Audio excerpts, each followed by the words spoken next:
right now, it's a struggle for me because it's like I'm fighting a battle that I can't win. All I want are answers and some help. Answers as to why and how a surgeon could remove her breast, apparently in error. I was told I had ductal carcinoma, which is cancer in the duct of the breast, and that it needed to be treated, that it needed to be removed. So on November 5th, 2009, Johnston underwent a mastectomy. But a few weeks later, she says she learned some troubling news from her surgeon. As she opened up my file and laid down on the bed, that I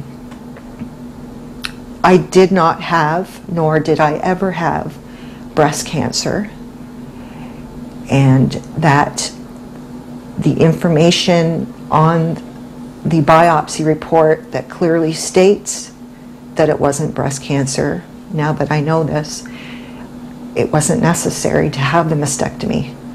And she did apologize to me, saying that she was sorry, but also did admit to me that it was a mistake, and a mistake that was made because it was not read fully. Johnston's boyfriend was at the meeting. She explained that Lori never did have cancer, that she never read the report completely, where it clearly stated that she did not have cancer, but they removed her breast anyhow. I was furious. I was really mad. Prior to the operation, these reports indicated that Johnston was cancer-free. She did, however, have a fibroadenoma, a non-cancerous breast tumor.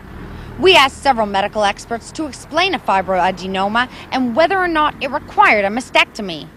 All refused to appear on camera, but Dr. Geldenhuis of the Canadian Association of Pathologists did agree to allow us to record her comments. There wouldn't, to my knowledge, be any reason why somebody would need a mastectomy after a fibroadenoma. Fibroadenomas generally has either no or a very small risk to be associated with malignancies. Dr. Geldenhuis also said the only reason to remove a breast with fibroadenoma would be a genetic history of cancer or a pathology report indicating cancer within the fibroadenoma. This report indicates that there was no cancer. We made several calls to the surgeon's office since we first learned of this story. Late last week, her office told us that there would be no comment at the present time. We also contacted Hotel Duke Grace Hospital, the hospital where the operation took place, which promptly launched an investigation.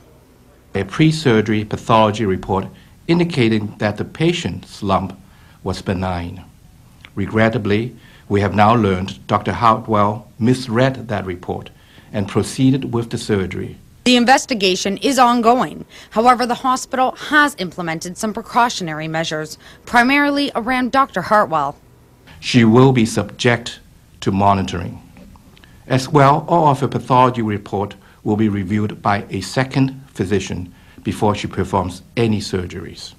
In addition, as a precautionary measure, a chart review has been undertaken of Dr. Hartwell's past patient mastectomy records to ensure that there are no other patient care issues.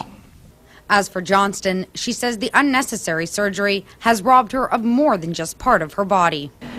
Without having a breast right now, I don't feel so much as a woman as I did before. My relationship with my long-term relationship has suffered because I don't want to be touched. I don't want to be looked at. I feel I'm ugly. On a fixed income, Johnston says she can't afford a prosthetic breast. I have my days where I could punch the wall. I have my days where I bawl my eyes out and I just can't stop it. I have days where I just shake my head and I look at myself in the mirror and think, it'll never be the same. It'll never be the way it was. Christina Howard, A News.